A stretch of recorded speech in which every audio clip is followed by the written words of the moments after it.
Hi everyone, thank you for dropping by and for returning to the Old World.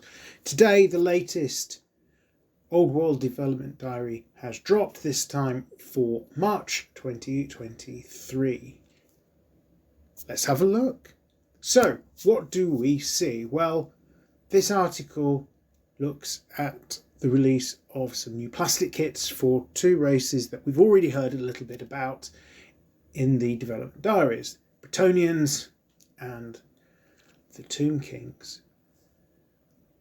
Starting with the Bretonnians, we get to see some of the weapons and the protective gear that will be available to the Knights of Bretonnia. Now let's start with those weapon choices. Now the blurb talks around the classic knightly weapons of the sword, arming swords by the looks of them, and the lance, but also picks up on the fact that some knights like to use an axe.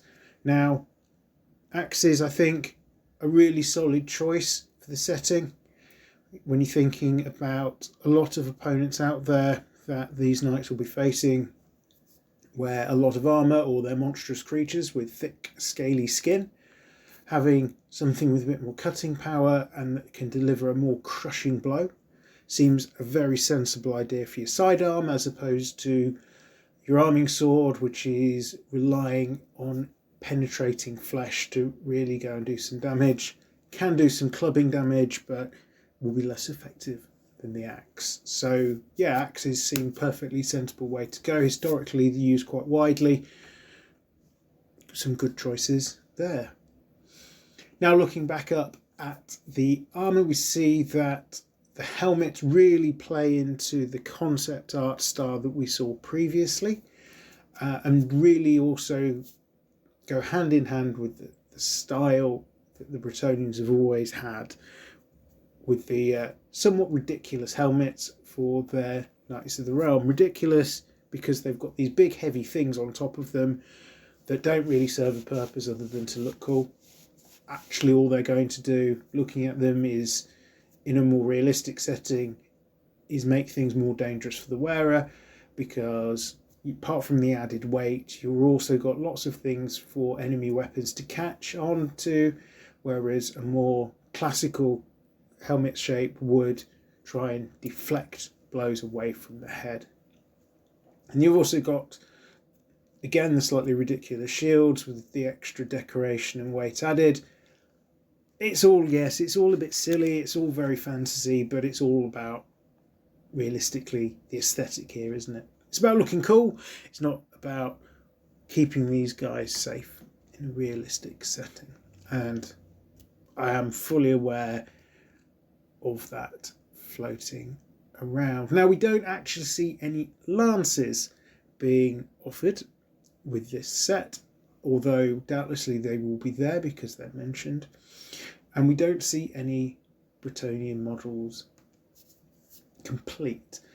That would have been quite nice, just to give a bit more of a sense of how the finished model will look and how they'll base up.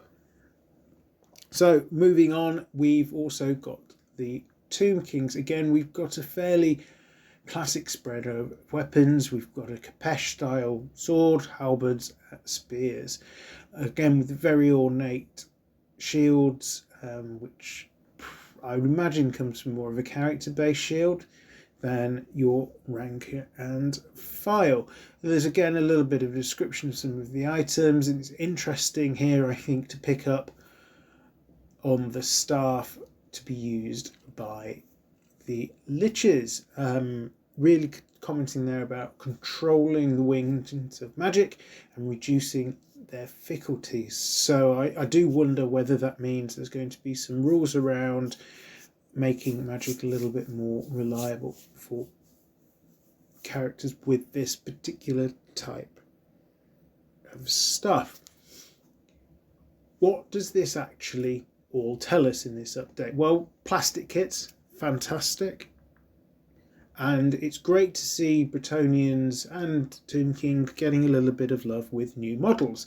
Bretonnians in particular, they didn't get any love in 8th edition or 7th edition really with any releases, so they were desperately in need of a refresh, particularly as they didn't even get supported with Age of Sigmar, doubtlessly because it's quite challenging to copyright knights that are French / Avignon / English, I suppose, at a push.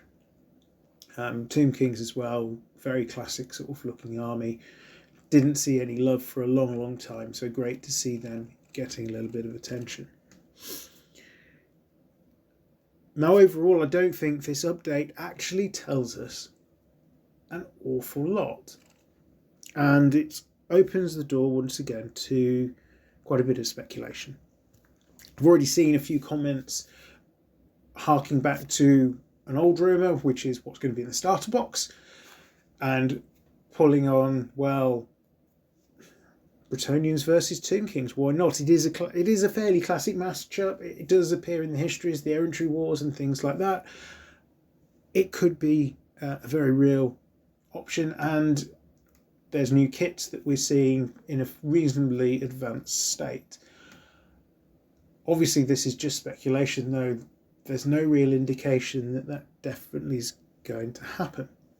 I mentioned around not seeing models complete, and to be honest, I think that's a little bit of a shame. I would have loved to have seen perhaps a Tomb King infantry model and a Bretonnian cavalryman, a knight of some description, assembled, if not painted up, to see what they would look like. The reason I think that's important is it's just this amount of speculation going on at the moment around base sizes, and it's something I'm looking to address in a future video. For those of you who haven't seen it, there's a lot of chatter around whether the models for Warhammer the Old World will use the base sizes that were used for previous editions of Warhammer Fantasy Battles. Now, we know Games Workshop have said that they will keep to the same scale and the old models will still be usable, but what they haven't done is talk about whether base sizes will change, and as models have, although technically the same scale, gotten bigger, fancier, more dynamic, they're really difficult to rank up. Can be done, but it's difficult. Seeing some models complete would really have helped put to bed any fears people have got around that. But there you go. So, all in all, I don't think this kit tells us a huge amount, other than we've got some plastic kits coming, and that we can probably have quite a fair amount of confidence in the concept art as being something that matches quite closely to the models that we're going to see as and when new models come out. But it doesn't tell us exactly how these models will base up, what unit sizes are going to look like. It doesn't really tell us a lot. It doesn't give us an indication of what rules might look like or anything, beyond perhaps that comment on the Lich Priest's staff. I'm hopeful that these updates become a little bit more enlightening, but it is what it is. We've got something to talk about. We can see a little bit of direction of travel, and hopefully everything comes up looking really cool. What are your thoughts on the latest update? Do let me know in the comments below. Otherwise, thank you very much for listening. If you wish to continue hearing my thoughts on all things Warhammer, do consider dropping a subscribe. This is Return to the Old World. Have a great day.